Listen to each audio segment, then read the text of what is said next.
Sorry. The SBT people are coming to tell us about Hall's Cross, about the restoration, about what they're doing, about what happened when somebody reversed it, all that. So if you're interested at all in Hall's Cross, I know it's my favourite Shakespeare building. Let's, come along and support the SBT in all their endeavours, because apparently in the 60s, when it was restored, they put things like asbestos in and stuff like that. That's right. So you really want an historic building. They didn't lose any investment. So anyway, tonight, John Richards. John and I first met when we were digging Shakespeare's garden, looking for spoils in the archaeology department. I don't think we found anything. Nothing too exciting. Yeah, no. Anyway, so John is going to talk to us about one of our famous kings. We all know about Richard III. He did all sorts of horrible things like killing the princes in the tower and all that sort of stuff. And John is either going to say yes, he did all right, or he's going to say no, he was really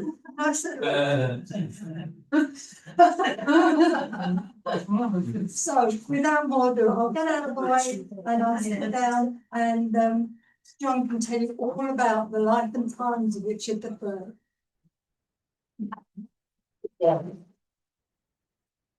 Well, good evening. Thank you all for coming along. It's good to see one or two familiar faces. Nearly said old faces then. Familiar faces. Yes, I'm John Richards, and this evening we are going to have a little chat about King Richard III. He is one of our more recognisable kings, certainly one of our more controversial, and one of our better known ones. Which is curious because he was only king for just over 2 years. And during his reign, there were no big social upheavals, no big natural catastrophes like a plague, and no big wars. Although there was one significant battle that was fought on the very last day of King Richard's reign, 22nd of August, 1485, the Battle of Bosworth. Now that gives Richard his first claim to fame, that of being the last king of England to die on the battlefield. Another reason why he is so well known is that that chap Shakespeare, he wrote a play about him. And Shakespeare's creation, his character, has been portrayed on stage and on screen by people like Kevin Spacey, Benedict Cumberbatch, Ian McKellen, Sir Laurence Olivier. They have all followed Shakespeare's creation, this character, this malevolent hunchback with a withered arm and one leg shorter than the other, somebody who goes lurching about the stage, leaving a trail of dead bodies behind him. And it is portrayals like this that have helped fix this impression we have of Richard in the imagination of the public. Another claim to fame, or perhaps I should say notoriety, is that he is inextricably linked with the disappearance of the princes in the Tower. His nephews, the two young sons of Richard's elder brother, King Edward IV. Placed in the royal apartments in the Tower of London, under Richard's protection, they disappear, never to be seen again. And it is true that a lot of time and effort has been expended recently trying to exonerate Richard, to say it was not him what done it. But we do not have sufficient hard evidence that would stand up in a court of law and secure a conviction. What we do have is a mountain full of circumstantial evidence that, at the very least, will ensure that the finger of accusation remains pointed at Richard. one more claim to fame that he once had, past tense, and that he was the only king, the only ruler we have, who had no known grave. Most of our kings and queens are in Westminster Abbey or Windsor, some are dotted around some cathedrals, a couple are in France, a couple we know roughly where they were buried, but we don't have an exact grave site. Now, Richard, following his death at Bosworth, his body was taken to Leicester, buried with the Greyfriars. That establishment was closed down during the dissolution of the monasteries. His grave was despoiled, and there is a story, and it does appear in a lot of history books, that his remains were exhumed and dumped into the local river, washed away, lost and gone. No known grave. Now all that changed a couple of years ago. They found him buried in the middle of Leicester, underneath a car park. Bury me under a car park over my dead body. His remains were exhumed, subjected to quite intense scientific investigation. Told us a lot about Richard, his lifestyle, and in particular, the way in which that life came to an end. We'll be having a look at some of that evidence later, focusing on how Richard met his end. The man himself, he was very much a man of his time. Born in 1452, he was the youngest son of one Richard, Duke of York, man of royal descent, very powerful man, a man who would have made a good king. He had a good, strong claim to the throne, but that throne was already occupied by Henry of Lancaster, King Henry VI, one of the most inept and disastrous kings that we've ever had. Henry was king when he was only 9 months of age. So he's not really age qualified for the job. The country had to be governed by a committee. The Duke of York, Richard of York, was nominated as Lord Protector. But when Henry grew older, it was discovered he had what today would be called issues. It looks as if he suffered with catatonic schizophrenia. He was a wishy-washy individual anyway, but every so often he would just switch off. Not pass out, not be comatose, be fully awake, but totally incapable of feeding himself, dressing himself, looking after himself. Not the sort of individual you would want sitting on the throne of a turbulent kingdom. So the kingdom was governed by this committee. Some of the committee supported Henry of Lancaster, Henry VI, the Red Rose. Some of them supported Richard of York, the White Rose. And splits and divisions occurred, so much so that the country slipped into this 30-year phase we know as the Wars of the Roses, armed conflict, during which the pendulum of success swung backwards and forwards. Richard of York, he was killed at the Battle of Wakefield, one of the very early battles in the wars. And the Yorkist cause was taken up by his son, Edward, not a man to be trifled with. Edward was about 6'4" tall, powerful, strong, brave, courageous, a leader of men. And he led the Yorkists to some stunning victories. So much so that Henry VI was captured, placed in the royal apartments in the Tower of London, not imprisoned, but in the royal apartments, where he was quite happy to bide his time. And Edward of York had himself crowned King Edward IV. There was a phase in our history where England had 2 kings. And then the pendulum swung against Edward. There was a bit of a Lancastrian revival. Edward was forced to leave the country, to live in exile. With him went his youngest brother, Richard, by now Duke Richard of Gloucester. Richard's motto is "Loyalty binds me," and he was loyal, true and faithful to his big brother, Edward IV. After a couple of months in exile, the brothers returned, raised an army, and went looking for the Lancastrians. The two sides clashed first, 1471, at Barnet, just north of London. This was Richard's first taste of battle. He was 18 years old. It was a victory for the Yorkists. We are told that Richard fought well, fought bravely. There's one letter that suggests he received a wound. We can't confirm that. The most notable casualty at Barnet was one Richard Neville, Earl of Warwick, Warwick the Kingmaker, the most powerful man in the country. He died leading the Lancastrian army. And on the day that Barnet was fought, a second Lancastrian army took to the field. This one came over from France, headed by Margaret of Anjou, the wife of the imprisoned Henry VI. They landed on the south coast, and the intention was for Margaret's army to meet up with Warwick's army to combine and make a big army.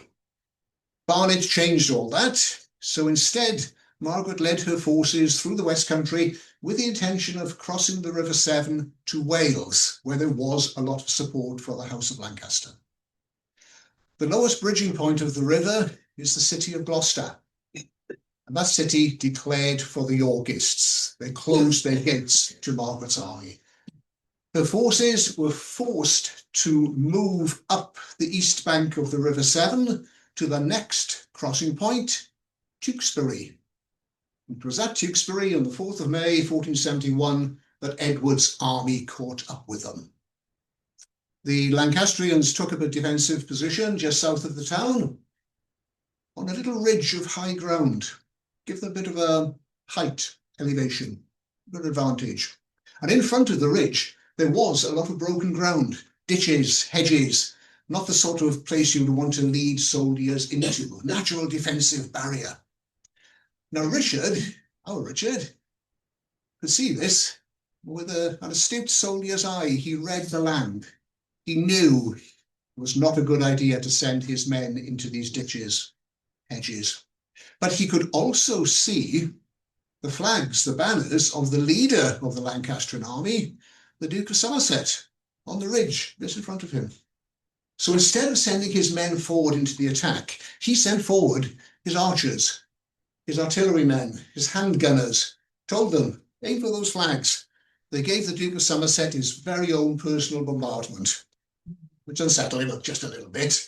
So much so, Somerset sent his men down from the ridge into this broken ground to get at Richard. They emerged not as one sort of solid, cohesive fighting force, but they broke in a broken formation. And not only did the formation break up, but instead of coming out facing Richard, they came out at an angle, facing Edward, and Edward went for them. Richard led his men into the flank. Some other soldiers mounted on horses nipped around the back, and the Lancastrian army began to crumble. The whole of the Lancastrian line broke up. A lot of Lancastrians fled towards the river where they were caught. And today, just south of Tewkesbury, there is an area that bears the name Bloody Meadow, where the Lancastrians were slaughtered. Some of the Lancastrian nobility sought sanctuary in Tewkesbury Abbey. They were either hunted down and killed in the Abbey church, or they were dragged out and later executed in Tewkesbury marketplace. That was the fate of the Duke of Somerset, the leader of the army. The most notable casualty at Tewkesbury was one Edward, Prince of Wales, the only son and heir of Henry VI. He died at Tewkesbury.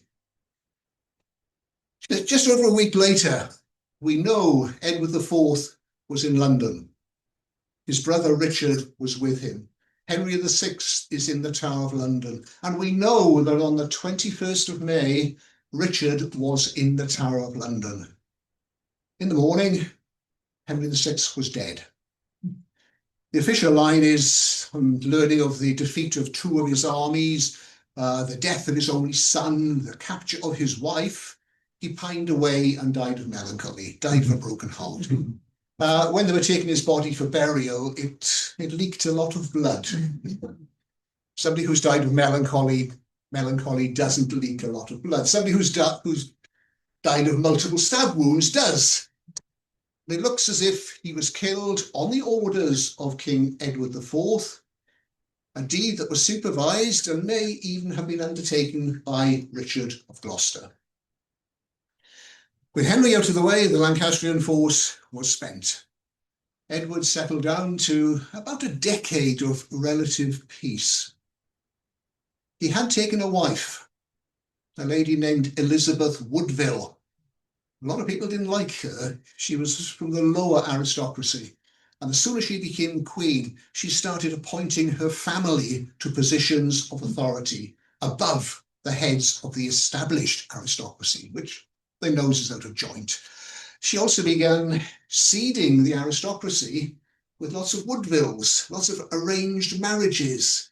A young lad in his 20s would be married to some lady in her late 60s, so that when she popped her clogs, he would inherit the dukedom. All these things were arranged. So Richard could see this happening. And he didn't get on particularly well with the Woodvilles and with Elizabeth in particular.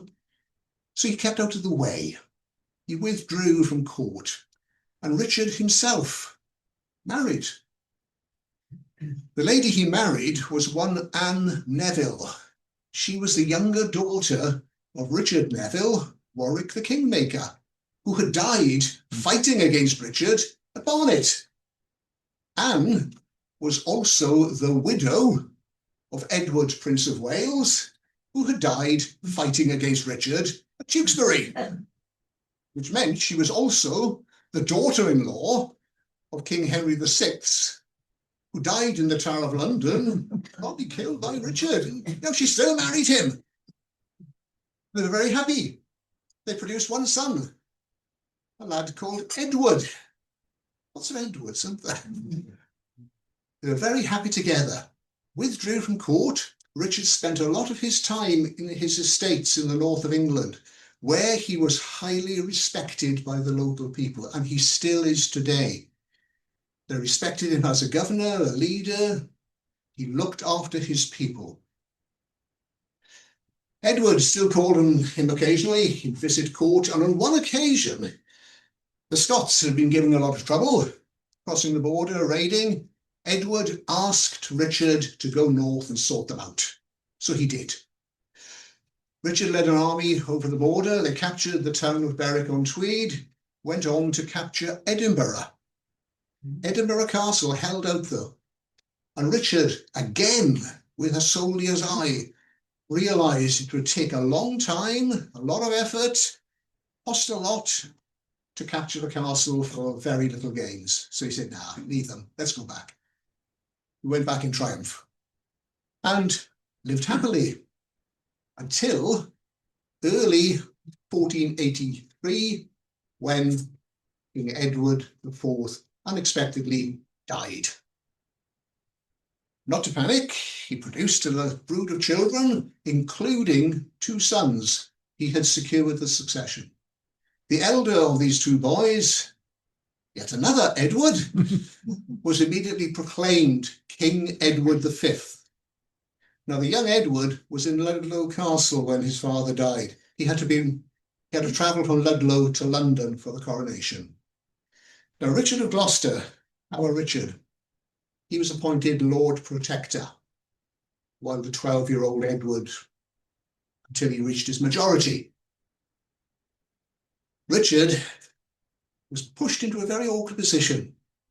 He didn't get on with the Woodvilles, kept out of their way, and he knew that if the young Edward were to be crowned, the young lad, the young king, could be manipulated by his mother, Elizabeth Woodville, the Woodville clan.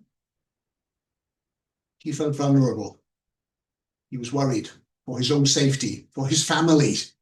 Richard had to react, and react he did, rather sharply. He intercepted the young Edward and his party on their way to London.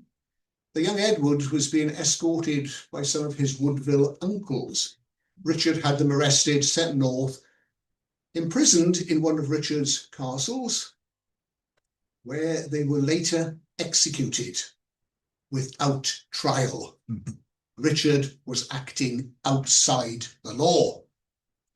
The young Edward was taken to London, placed in the royal apartments for his own safekeeping in the Tower of London. He wasn't imprisoned, he was living in the royal apartments.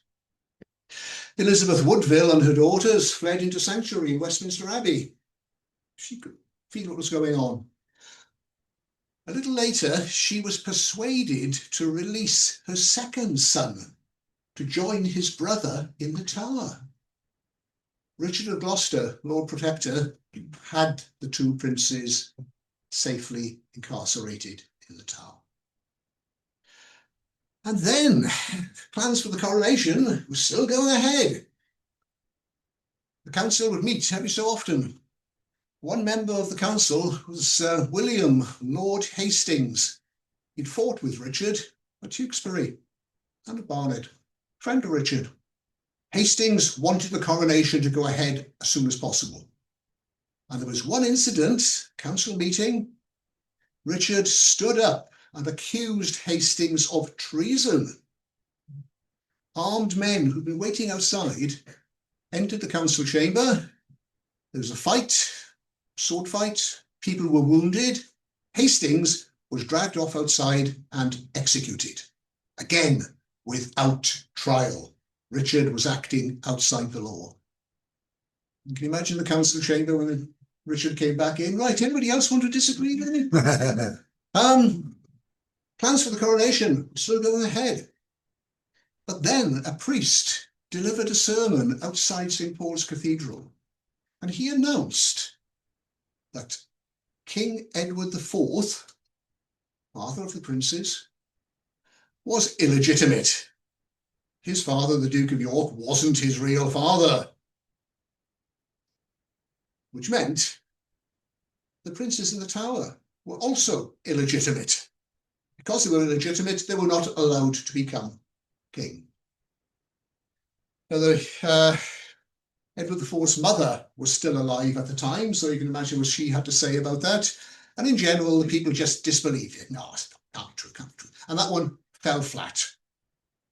But at about the same time, the Bishop of Bath and Wells, a chap called Stillington, he announced, okay, Edward IV was legitimate, but he had already been married to a lady called Elizabeth Butler before he married Elizabeth Woodville, which meant his marriage to Elizabeth Woodville was bigamous, illegal. Any issue of that marriage were illegitimate, the princes in the Tower, and therefore they were ineligible to become king. And the people believed that one. So the princes were excluded from the royal succession. That only left one person who could succeed, Richard of Gloucester, who became King Richard III.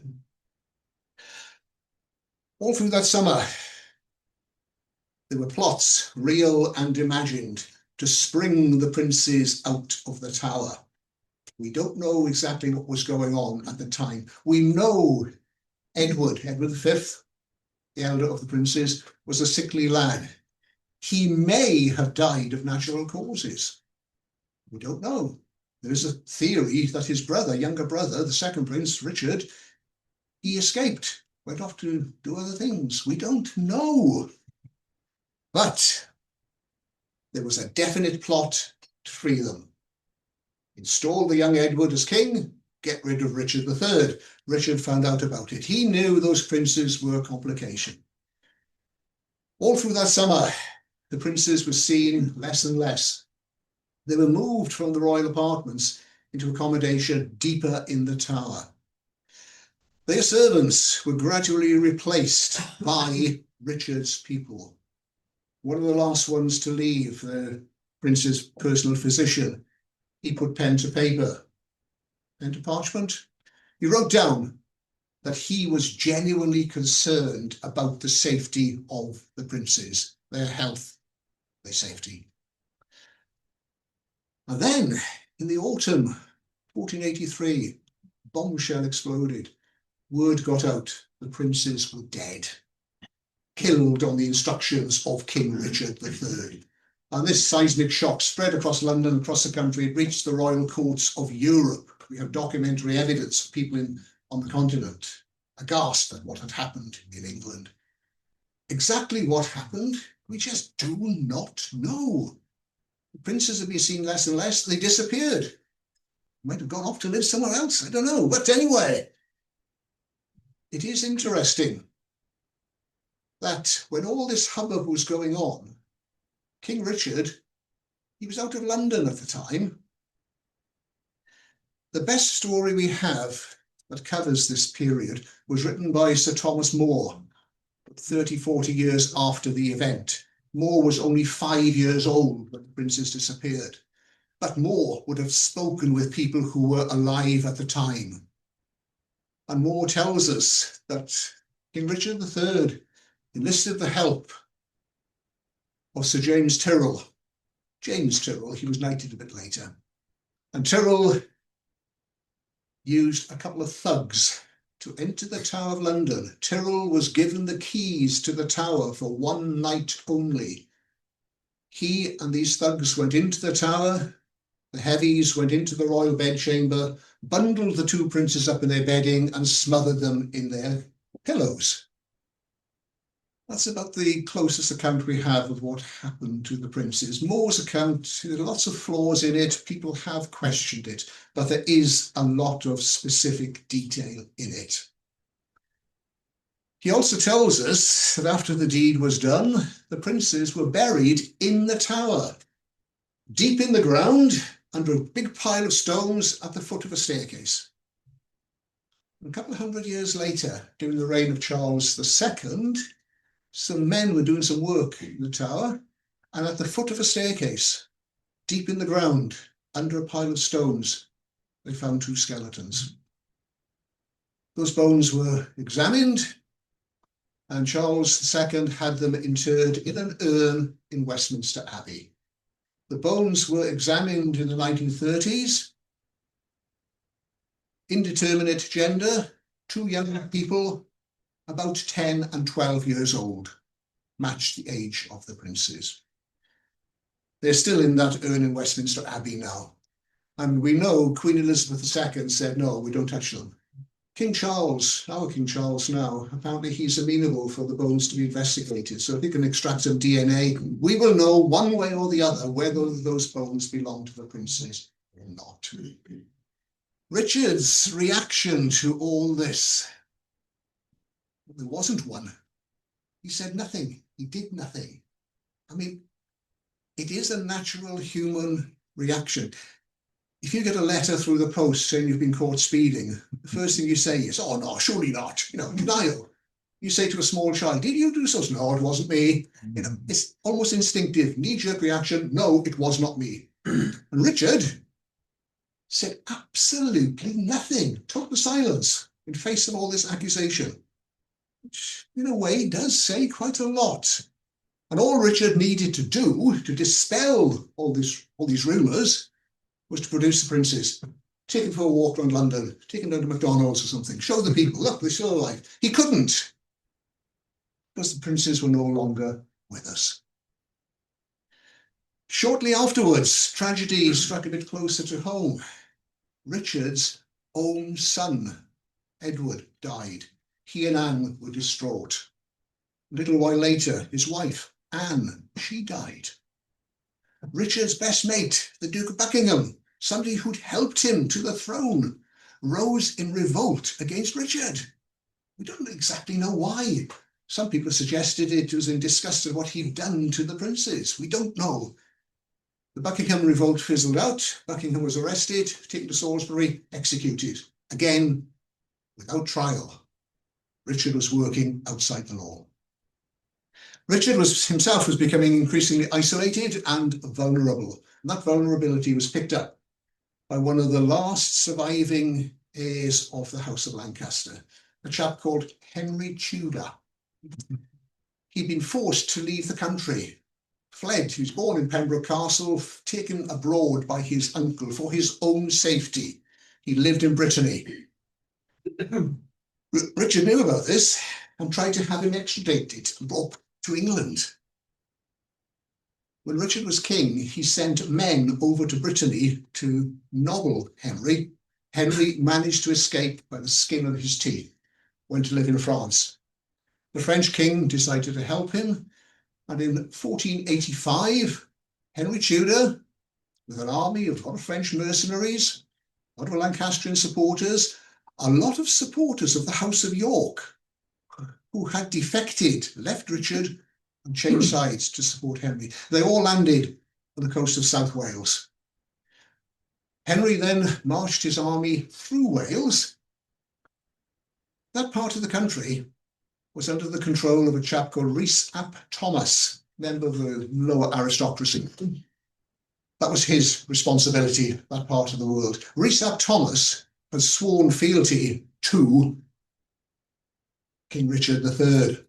His sympathies lay with Henry Tudor. And as Henry Tudor marched through Wales, Rhys ap Thomas shadowed him. He didn't attack him, shadowed him. The two men met near Welshpool. And there's a lovely story that we cannot corroborate. It is a lovely story that, Rhys ap Thomas had promised the king, an enemy will only enter the country over my dead body. So he lay down. Henry Tudor stepped over his body, and Rhys ap Thomas got up, and the two of them went on together to fight. There's lots of variations of that story, but it's a good tale. Anyway, they crossed the River Severn at Shrewsbury, marched eastwards to confront Richard. Richard knew what was happening. He disassembled an army at Nottingham, transferred then to Leicester, moved from Leicester westwards to confront the rebel army on his way to him. In those days, men rode horses to battle. Rode a horse, you rode it. If not, you walked. They dismounted and fought on foot. The days of the great cavalry charges of armoured knights coming to an end. People dismounted to fight on foot. Men would wear as much armour protection as they could afford, could acquire, starting off with a helmet, and maybe a breastplate, backplate, bits and pieces. A full suit of armour was hideously expensive. It was only people like kings and dukes could really afford decent full body armour. Because men were clad in armour, they no longer had to carry shields. So the big, heavy kite shields of the Middle Ages left those behind. Some men carried smaller shields. Men fought on foot. Long range projectile weaponry, bows and arrows, artillery. Artillery had been used for about 250 years. Handguns. Most weapons were short range weapons. Things like little daggers like this. This is called a rondel dagger because of the disc on the back of the handle. And the idea was you'd hold it like this, handle there, and thrust forward. It's a long, thin weapon, two sharp edges and a needle-sharp point. This was designed to winkle out the weak spots in the armour, slide in between two overlapping plates of armour to gain entry through the bits that couldn't be covered with plate armour, places like the armpits. And this is where all the men go, ooh, up between the legs. Also, it was a recognised way to dispatch a foe, was to go in through the eye. Yes, the brain is encased in the thick bone of the cranium, but at the back of the eyeball, the eye socket, the bone is comparatively thin. So a thrust was something like this, through the vision slot of the helmet, through the eye, through the bone, straight into the brain. It was a recognised way to dispatch a foe. An extension, literally, of the dagger, sword like this, long and thin. The days of the great two-handed, heavy, slashing away Middle Ages sword, they'd come to an end. People use things like this. Again, like the dagger, sharp point, giving you a lot of range find the weak spots in the armour, two cutting edges, which could do a lot of damage in a blow like that. Most men would use no plastic tubes, but a pole weapon like this. This is called a halberd. Some of these are about 6-7 foot long. At one end, you have a butt spike. This could be used offensively. It could also mean that you could stick the halberd in the ground, so you didn't have to find something to lean it up against. You couldn't lie it down and trip over it. It was there ready, so you could just hang it out, have a fag waiting for the battle to start, and then pick it up and away to go. The business end is up here. You've got this spike. This was a stabbing, penetrating weapon. And a spike like this, delivered with sufficient force, did punch its way through plate armour. The other element here is cutting edge. It's like an axe. Something like this, swung with two hands and brought down on an opponent's head. Even if you had a helmet on, it would cut through the helmet. Cutting edge weapon. The third element here is this hook. Now, people have said this hook could be used to hook a mounted knight out of his saddle, pull him out of the saddle onto the ground, and then finish him off. But most men, as I said, fought on foot. So this equally could be used to hook an opponent's legs from underneath him, and once he was down, finish him off. Multi-purpose weapon. So the two armies faced up to each other, just across the border from Warwickshire into Leicestershire, Bosworth Field. You had the royal army of King Richard, the rebel army of Henry Tudor. There was a third army in the field, though, led by the Stanley brothers. Now, the Stanleys, a very powerful family, they brought on a couple of thousand soldiers, significant contribution to anybody's army. The Stanleys had sworn allegiance to King Richard. Secretly, they supported Henry Tudor.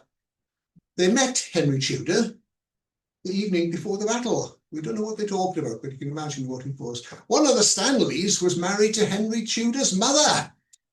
You can imagine what she would have to say if things went against her son. So the Stanleys were there, but were reluctant to commit themselves. So they had this triangular sort of arrangement. Henry's army, Richard's army, and the Stanleys. Battle of Bosworth. Exchange of archery, artillery, and the two sides moved in together. Henry's army attacked Richard's army. Now, Richard's army had something like a 3-to-1 superiority. But Henry had spoken to the Stanleys the evening before. A lot of Richard's army, some of his men, had defected to Henry Tudor, before the battle. Richard knew they'd gone. One element of Richard's army, led by the Earl of Northumberland, they held back. They sat out the whole battle on the sidelines, didn't get involved. Afterwards, they just wandered off. They didn't fight. The bit of Richard's army that did engage fought reluctantly, and against all the odds, they were being pushed back. Now, Richard could see this. He knew his men weren't fighting as they should. He knew elements of his army weren't joining in. He knew he was losing it. He could see he was going to lose the battle. But he could also see, in the distance, the flags and the banners. Henry Tudor. He knew where Henry was. And he gambled. He gathered together a group of armoured knights, one of the last great cavalry charges of the Middle Ages. He led his men forward. They skirted around the main battle area and went straight for Henry Tudor. Henry Tudor was on foot, and he could see this massive cavalry coming towards him. He could see what was coming at him. And Richard almost pulled it off. Henry Tudor's standard bearer, Sir William Brandon. Richard killed him. Now, a standard bearer, his job was to stand right next to his liege lord. That's how close Richard came. Another one of Henry's men, Sir John Cheney, giant of a man. He's almost 7 foot tall. He rode in to intercept Richard. Richard had him out of the saddle on the ground. John Cheney survived. But then several factors happened at once. Richard's charge lost a lot of impetus. Henry's supporters could see what was going on, and they closed ranks around Henry, held up their halberds, their spears, their pikes, formed a defensive cordon. Some of Henry's men came in to attack Richard, and then the Stanleys joined in on Henry's side, slammed into the side of Richard's lot. Richard's horse shied away into some marshy ground and was bogged down. Richard was thrown from the saddle. He emerged from the marsh, soaking wet, covered in mud, isolated, alone, on foot. His enemies closed in and killed him. We know very little of what happened to him. All the chronicles we have, even the ones who are totally hostile towards Richard, they all concur. He died fighting bravely, like a king, like a man. The most detailed account we've got was from a Burgundian chronicler called Jean Molyneux. And he said, King Richard was killed by a Welshman with a halberd. And that's it. That's all we have. Apart from a poem that was written by a Welshman called Gitto Glyn. Wonderful name. It's a poem that praises Rhys ap Thomas. And in that poem is a very mysterious line. It says it was Rhys ap Thomas who killed the boar and shaved his head. Now, the boar was Richard's badge. Shaved his head? Did this Welsh guy scalp him or something? You know? But because that poem was written in Welsh, which would be inaccessible to most people, because it was a work of literature, not a valid historical source, and because of that enigmatic line, shaved his head, that source has been largely ignored. Now then, after Richard fell, his crown was found in a thorn bush, presented to Henry Tudor. Try that on, Henry. Oh, look, it fits. Right, you got the job. King Henry VII. Richard's body, we are told, was stripped of armour and clothing, bundled naked onto a horse, taken into Leicester and hurriedly buried with the Greyfriars. His body was on display in Leicester for a couple of days so people could see, yes, it was him, and yes, he was dead. Greyfriars closed during the dissolution of the monasteries. Richard's grave disappeared. Now, all that changed in 2012, when underneath that car park in Leicester, they found his remains. The car park was owned by Leicester City Council, Social Services Department. Cruel irony, Department of Child Welfare. Richard was buried under a parking lot marked with a big letter R. Not for Richard, but for reserved. The archaeologist dug a trench. The first human remains they found were lower leg bones. The feet and the ankles were missing. Not because Richard had been defeated in battle, but in the 1800s, somebody dug a trench through and they swiped his feet off inadvertently. They worked their way up to the legs, and then, still cringe when I recall this, one of the archaeological team was an osteoarchaeologist, a bone expert, but she was lending a hand with a mattock to clear some of the spoil away. And clunk, she found a skull. So it must be another skull, it must be two bodies there. But no, the body had been buried in a sitting position. The grave was too small, the body was sitting up. So the skull was much higher than the leg bones, and she found it with her mattock smashed in the left side of the skull. Oops. After that, the archaeologists carried on a little more cautiously, uncovered the body. There was the skeleton, in a sitting position in a small grave. Two things were noticed. Firstly, the hands were crossed in the lap, suggesting those hands had been tied together. Also, there was a significant curvature of the spine, a condition known as scoliosis that comes on in adolescence. Now we know King Richard had one shoulder higher than the other. That has been confirmed by accounts from the time. And some of Richard's portraits, painted from life, have been x-rayed, and you can see where they've been adjusted, adulterated, painted over to level his shoulders off. The person whose skeleton that was would have had one shoulder higher than the other. Also, the scoliosis would have meant that that individual would have, let's say, carried one arm a little bit awkwardly. He may, and they can't decide upon this one, he may not have had a limp, but he may have dragged his foot slightly. Shakespeare's creation was a hunchback with a withered arm and one leg shorter than the other. Total fabrication, total propaganda, based on facts that would have been known about Richard and his slightly asymmetrical appearance.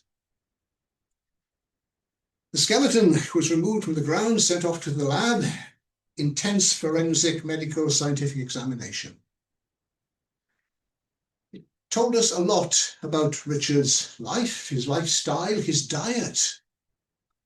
It told us, when it was carbon-14 dated, that that skeleton fitted King Richard's time. But even more important, they were able to extract some DNA. This is the mitochondrial DNA that goes down the female line. They found some of Richard's female descendants. DNA samples were taken, and there was an almost perfect match. Bingo! It was King Richard III. Now, as well as all this other information, the skeleton also told us a lot about how that man died. A number of wound marks were located on the bones. Any evidence of damage to soft tissue just hadn't survived. It had all rotted away. But there were scars, wound marks on the bones. All those wound marks, apart from two, were on the skull. Now we know Richard went into battle, full suit of armour with a helmet. The two wound marks below the neck were both post-mortem, occurred after death. Richard's armour had done its job. It had protected his body. The first of those wound marks was on the right-hand side. It had been caused by a dagger. After Richard had died, somebody slid the dagger in between the plates of armour to locate the securing strap, to cut the strap so the armour could come off. The second wound mark was in an amazing place. It was inside the pelvic girdle. It had been caused by the point of a dagger. The dagger had chipped the bone inside the pelvis in a position that was virtually impossible to get at. If the man had been on horseback, or even if he'd been standing up, impossible to get at. But we know Richard's body, stripped naked, thrown over the back of a horse, head and arms dangling down one side, legs the other side. And when he was in that vulnerable and very undignified position, somebody came up behind and stabbed him in the right buttock. The blade penetrated the flesh into the pelvis and caused that little chip mark inside the pelvic girdle. It's what we call a humiliation wound. It's like chopping off an enemy's head, that sort of thing, you know. The other wound marks were all on the skull. Now we know that when Richard went into battle, he was wearing a helmet. So for those wound marks to have been placed on his skull, that helmet would needed to have come off. So if we can use that as a starting point, we can look at the wounds on his skull and work out a rough sequence of what had happened. Now I have brought along to show you a replica of King Richard's skull. It's made of plastic, it's okay. The tooth had been lost in life. that is not a battle injury. I haven't included on this skull the damage done by the archaeologist Mattock, which was in this area along here. So Richard, he's on foot. His enemies are closing in. He's wearing a helmet. That helmet needs to come off. And it looks as if a right-handed assailant came up behind him, grabbed him around the head, around the helmet, and then inserted a dagger up under the rim of that helmet to find the chin strap, sever the chin strap, remove the helmet. There is a little nick just there on the angle of the lower jawbone, probably caused by the point of the dagger. Not absolutely certain about that one. But what we are certain about, there's a very definite cut mark just there on the lower front jaw, where that dagger went in and cut into the jaw. What we don't know is the soft tissue damage to the side of Richard's face. But his cheek, his face must have been cut up something horrible. Anyway, the chin strap was severed, the helmet came off. The quickest way to dispatch a foe was to go in through the eye, through the thin bone at the back, into the brain. And this is what appears to have happened. The attacker standing behind him, dagger in his right hand, stabbed backwards like this. It may have been a second attacker coming in from the front. We don't know. The fellow standing behind, stab like this, doesn't have much force to it. He can't see what he's aiming for. And of course, he's stabbing back towards himself. He's getting a bit wary where that point was going to go. Instead of hitting the eyeball, he missed. And the point of the dagger went into the right cheek, just there. It penetrated the bone, but not into the brain. Nasty wound, painful, uncomfortable, but survivable. Now at this time, Richard, soaking wet, covered in mud, perspiration. He's now covered with a lot of slippery blood. He's thrashing about. He's on an adrenaline high. He's literally fighting for his life. And the fellow with the dagger behind him, might have been a second man, we don't know. The fellow standing behind him, you can almost sense the panicky desperation now, stabbed downwards onto the top of Richard's head, just here. The point of the dagger penetrated the skull. It detached two little flakes of bone from the inside of the skull, and the point of the dagger would have touched the brain. That was not a fatal wound. Richard could have survived that. He didn't have any infection, septicemia. He could well have survived that wound. But the force of the impact, the fact that the dagger had touched the brain, would have more or less caused him to lose consciousness. He'd still be awake, but dizzy, woozy. There are accounts that he fell to his knees in prayer. No, he fell to his knees because he'd been stunned by the dagger. And when he was down, somebody else waded in, maybe with a sword, probably with a halberd. And they whacked him on the back of the head, just here. That edged weapon sliced off this little elliptical shape of bone. It was never found. It's probably still out there somewhere in a farmer's field in Leicestershire. There are a couple of little marks next to it. It looks, we don't know, but possibly there were several blows, or maybe the one blow jutted across. We don't know, but it was a severe blow, removed this piece of bone, and also would have removed a large piece of soft tissue, the scalp, that would have been sliced away as well. Again, a non-fatal injury. Richard would have survived this. But again, the impact of the blow was such, he was knocked out, virtually unconscious, fell forward onto his hands and knees. And then the fellow with the halberd hit him again.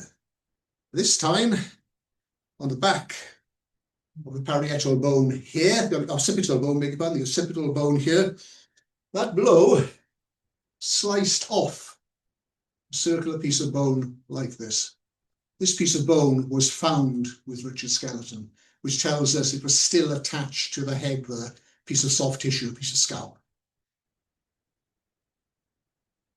That blade also cut into the brain. If Richard didn't die at the point of impact, he would have died very shortly afterwards. But it wasn't over there yet. From his hands and knees, he rolled over onto his back, his head upright. And then somebody else, not with a halberd, this time with a sword, waded in and stabbed downwards. The point of the sword pierced the bone just here. The sword went in under the jaw, through the mouth, through the soft palate, through the bone, through the brain, and made a little chip mark on the inside of the cranium. That was a fatal wound. So Richard received 2 fatal blows. Thus died King Richard III. But who actually killed him? Now, that Burgundian chronicler, Jean Molyneux, tells us it was a Welshman with a halberd. That's all we have. But then we have that Welsh poem by Guto Glyn. Tells us that Rhys ap Thomas killed the boar, Richard, and shaved his head.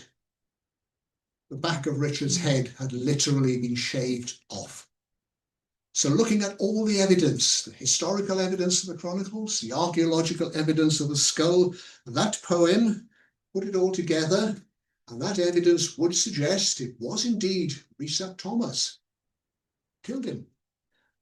After the battle, Rhys ap Thomas was knighted, became Sir Rhys ap Thomas. A little later, he was admitted to the prestigious Order of the Garter. He was given lots of land and authority in southwest Wales. Wealthy, powerful man. He continued to serve Henry VII. Henry VII used to refer to him as Uncle Rhys. He gets a mention in Shakespeare's Richard III. He doesn't get a part, but he is mentioned as Rhys ap Thomas. After Henry VII died, Rhys ap Thomas continued to serve his son, Henry VIII. Rhys ap Thomas died in 1525, and he was buried in the Welsh town of Carmarthen,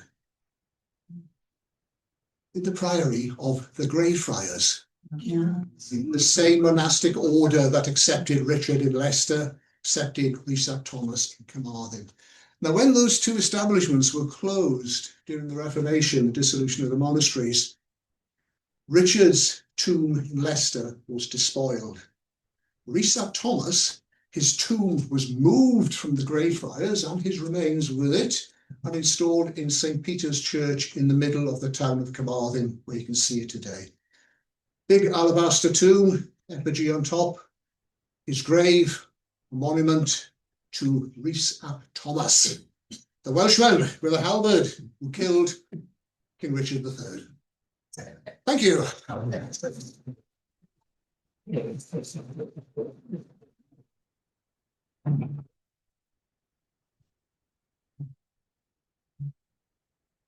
questions, John? Yes. Just one.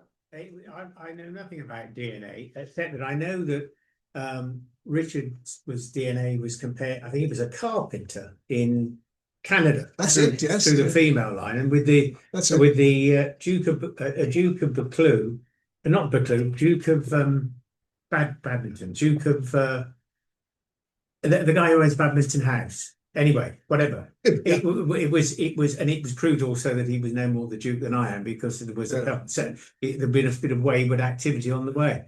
But I couldn't understand why. Can they not go up the line, because they know where his mother's buried? They're in Fotheringay Church, aren't they? Yes, sadly. Yes. And Edward IV sin wins at St George's Chapel. So could they not compare that? They seem to go to an awful lot of effort. I know what you mean, but Yeah. you get 2 lots of DNA. I'm on dodgy ground here because I'm not a scientist or a historian, but the mitochondrial DNA is the one that goes on the female line, and that gives us a positive lead, and they can follow that. The male line does zoom about all over the place, but it was a lot easier to do it that way. You could get into all sorts of blind alleys, dead ends and things by following one route, but follow that line, you can get a definite match. Me too. That was very entertaining, thank you. You didn't mention the Duke of Clarence. Yes, well, I keep the narrative to Richard. Clarence was the middle brother. He had Edward of York, Clarence, and then Richard. He was a bit of a nuisance. He kept changing sides all the time. He's a chap who was drowned in a barrel of Malmsey wine. You know, Edward found him guilty of treason, and he said, "Because you're my brother, I'll let you choose your way of dying." He said, "Oh, drown me in a barrel of wine." So he did. But yeah, no, I prefer to stick just to Richard and his story. Once you start branching off there, it could be all night. Yes. Makes the Harry and Meghan a bit simple, doesn't it? It does, yes. Sounds Oh, listen, when you get involved what a with royal family. royal families, family trees, all the successions, all the crossovers, things, oh, it's a nightmare. Oh, Con Eagledon or Eagledon, however you Con pronounce Eagledon, it, yeah. So he always has very large historical notes. And he famously did the trilogy about the Wars of the Roses. I think it's 4 books in that. 4 books, yeah. Yeah. I think somewhere he mentioned that it wouldn't be uncommon for somebody in a royal bloodline to have pronounced right side muscles, because from an early part of their childhood, they're practicing the sword sometimes for hours a day. And I think he mentioned that when he was anointed, there was no particular mention of a scoliosis, but they would have been used to seeing the right side overly pinched, basically. Yeah, I know what you mean, yeah. The weight of the sword. It's just an interesting development that his disability or physical effect might not have been as pronounced in his lifetime as we think. No, it would have been noticeably. There are people around today who have scoliosis, and you have to look carefully. Once you spot it, yeah, you're a little bit out of kilter. It was exactly the same with Richard. He probably had armour made to take this into account as well. Yeah. And as for people fighting right arms more developed, you know, a blacksmith skeleton from the Middle Ages would have stronger muscle development on the right hand side for all the work he did. Yes. The archers' skeletons they found on the Mary Rose, you could tell they were archers by the way they'd stretch and it affected their backs. So a lot of physical information like that can be extracted, tells you a lot about the person's lifestyle. As I say, Richard, the skeleton, he did have scoliosis. It would have thrown him out of kilter. You would have to look for it to spot it. That was fantastic. I so enjoyed that, and without any sort of illustrations. Do you know as much about another historical figure so you could come and tell us? There's that fella, what's his name? The fella who wrote the plays. I do a talk on the death of kings. Shakespeare's kings, from King John to King Henry VIII, about each of their lives, and in particular, the way they died, and how those deaths are represented on stage in Shakespeare's plays, and how those stage deaths differ from what happened originally. But starting with King John, ending with Henry VIII, yeah, I do a talk about that. Do you do one on Orange Glendower? I don't know. There's a very, very shadowy character. I do a talk about Shakespeare's Welsh characters and all the Welsh connections, the people in his plays, the people he knew in Stratford. Yes. Tons of Welsh people living in Stratford in Shakespeare's time. The Welsh people he met in court in London. So I do a talk about Shakespeare's Welsh connections there, which involves Owen Dundar. John, can you come back in October, please? Any specific dates? Phone line then. Don't think of doing anything that day. I've got my diary, Jan. You'll have a look.